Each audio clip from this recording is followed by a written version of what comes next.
एक बार शिव जी माता पार्वती के साथ हरिद्वार भ्रमण पर थे। पार्वती जी ने वहां देखा कि मनुष्य गंगा जी में स्नान कर रहे हैं और हर हर गंगे कहते चले जा रहे हैं, परंतु सभी दुखी और पाप परायण हैं। तब देवी पार्वती जी ने बड़े आश्चर्य से भोलेनाथ जी से पूछा, हे देव, गंगा में इतनी बार स्नान करने पर भी इनके पाप और दुखों का नाश क्यों नहीं हुआ? क्या अब पवित्र गंगा जी में लोगों के पापों का नाश करने की शक्ति नहीं रही?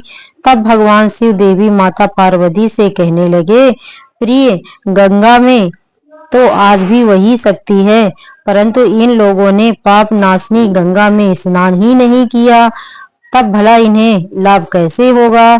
देवी पार्वती ने यह सुनकर बड़ा आश्चर्य किया। फिर पूछा, प्रभु, स्नान कैसे नहीं किया? मैं तो देख रही हूँ कि सभी तो गंगा से स्नान करके आ रहे हैं और अभी तक तो इनके शरीर भी गीले हैं।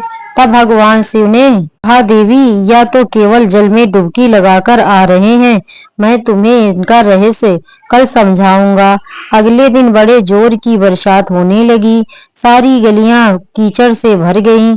एक चौड़े रास्ते में गहरा गड्ढा था, उसके चारों ओर कीचड़ ही कीचड़ भरा हुआ था।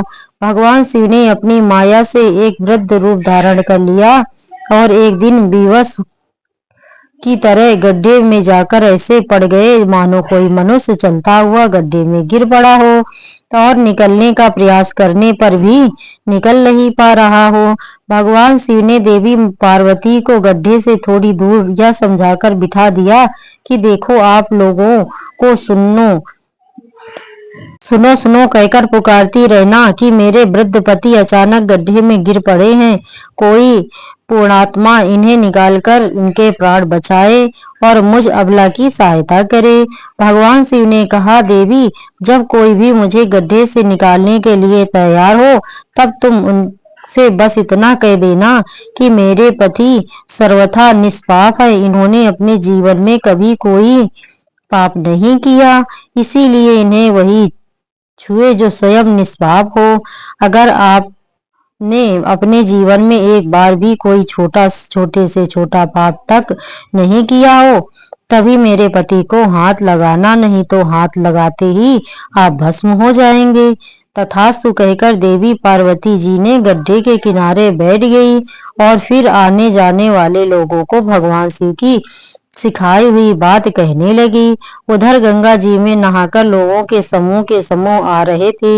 एक सुंदर युवती को यूं दलदल के पास बैठी देखकर कई लोगों के मन में पाप आ गया। कुछ लोग लज्जा के डर से डरे, तो कुछ लोगों को धर्म का भय हुआ, कुछ लोगों को कानून से डर लगा। कुछ लोगों ने तो माता पार्वती जी को ये भी सुना दिया कि मरने दे उस बूढ़े को, अरे क्यों उसके लिए रो रही है। आगे और कुछ दयालु सच्चरित्र पुरुष भी थे।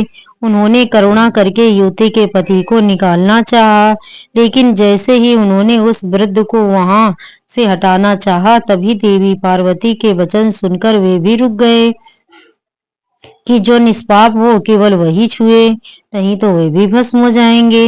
उन्होंने सोचा कि हम तो गंगा में नहाकर आए, तो क्या हुआ, पापी तो हैं ही, कहीं हाथ ना चल जाए और इस प्रकार उस वृद्ध को निकालने के कारण कहीं इस स्त्री के कहे अनुसार हम खुद भस्म ना हो जाएं। इस तरह सोचकर किसी की हिम्मत नहीं हुई कि वे उस वृद्ध को दलदल से बाहर निकाल पाए। सैकड़ों लोग आए और पूछकर चले गए। सुबह से शाम हो चली। तब भगवान शिव ने देवी पार्वती से कहा, देखो, आया कोई सच्चे हृदय से गंगा जी में नहाने वाला। तभी कुछ देर बाद एक जवान हाथ में लोटा लिए हर हर गंगे कहता हुआ वहां से निकला। देवी पार्वती ने उससे भी कहा वही बात कही। उस नवयुवक का हृदय करुणा से भरा। उसने भगवान शिव को उस गड्ढे से निकालने की तैयारी की। तभी देवी पार्वती ने उसे रोका और कहा कि भाई, अगर तू पूरी तरह से निष्पाप हो तभी मेरे पति को छूना, क्योंकि अगर तुमने जरा भी पाप किया होगा तो मेरे पति को छूते ही तुम भस्म हो जाओगे। लेकिन उस नवयुवक ने बिना कोई सोच के दृढ़ निश्चय के साथ माता पार्वती से कहा, माते, मेरे निष्पाप माते, मेरे निष्पाप होने में तुम्हें संदेह क्यों होगा? आपको नहीं दिखता कि मैं अभी अभी गंगा जी में स्नान करके आया हूँ। गंगा जी में गोता लगाने के बाद कभी पाप रहते हैं भला? और आपके पति को मैं अभी तुरंत निकालता हूँ। कहते ही उस नवयुवक ने वृद्ध को गड्ढे से बाहर निकाल दिया। तब भगवान शिव और माता पार्वती ने उसे अधिकारी समझकर अपना असली स्वरूप प्रकट कर उसे दर्शन देकर कृतार्थ किया। भगवान शिव ने देवी माँ पार्वती से कहा, देवी, इतने लोगों में बस इस एक ने ही गंगा में स्नान किया है। इस दृष्टांत के अनुसार जो लोग बिना श्रद्धा और विश्वास के केवल दंभ के लिए, केवल पाखंड के लिए गंगा जी में स्नान करते हैं, उन्हें वास्तविक फल नहीं मिलता। लेकिन इसका यह मतलब नहीं कि गंगा स्नान व्यर्थ जाता है। गंगा स्नान का बहुत पुण्य भी है। गंगा स्नान करने से सभी पापों से तो मुक्ति मिलती ही है, साथ ही मोक्ष की भी प्राप्ति होती है। ऐसा हमारे धार्मिक पुराणों में वर्णन है। अब